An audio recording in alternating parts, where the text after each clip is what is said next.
lại với Lisa Channel. Và hôm nay thì chị sẽ trang trí cái căn phòng này theo không khí ngày Tết nhé. Và bây giờ thì chúng ta sẽ bắt đầu thôi nào. Chị sẽ sắp xếp cái giường này vô trước nha.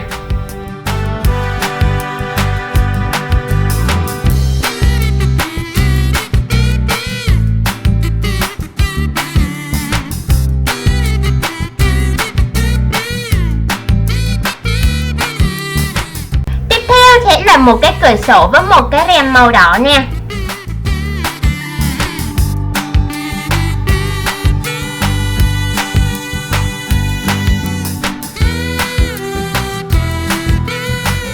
Và một cái kệ nhỏ để ngay đầu giường luôn nè.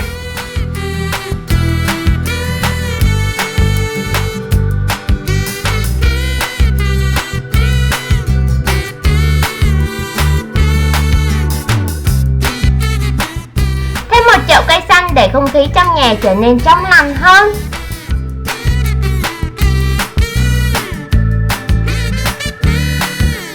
Một chiếc gương soi để ngắm nhìn bản thân mình nè. Chị sẽ đặt ở bên góc phòng nha.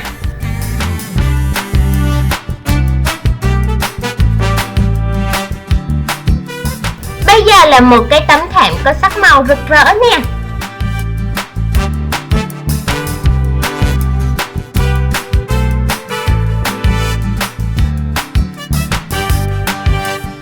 Và chị sẽ để một cái bàn nhỏ ở trên cái thảm đó nhé.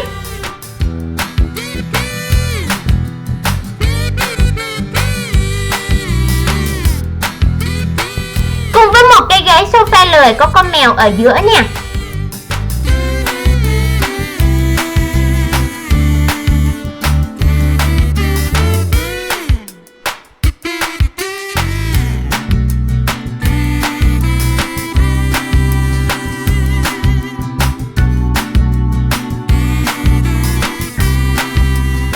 Chị sẽ đặt bình hoa và đĩa trái cây lên trên bàn nhé.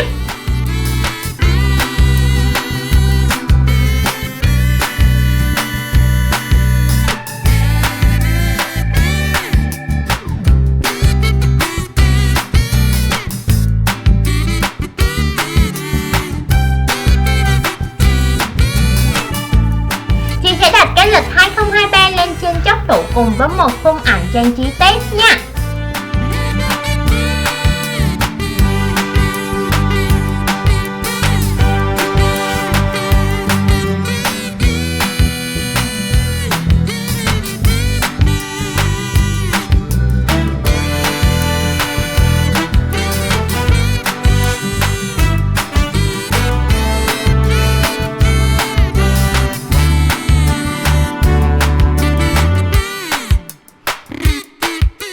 Chị sẽ gắn 4 quả dưa hấu lên trên phía đầu tủ nha.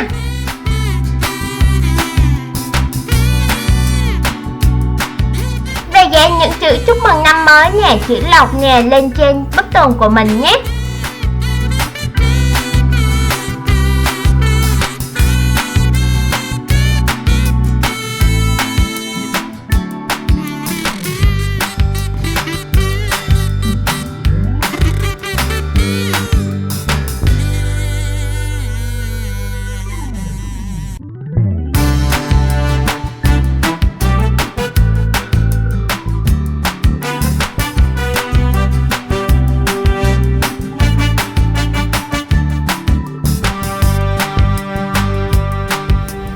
Lì xì và hộp quà thì chị sẽ để ngay dưới nền nhà cho chúng ta dễ thấy nha.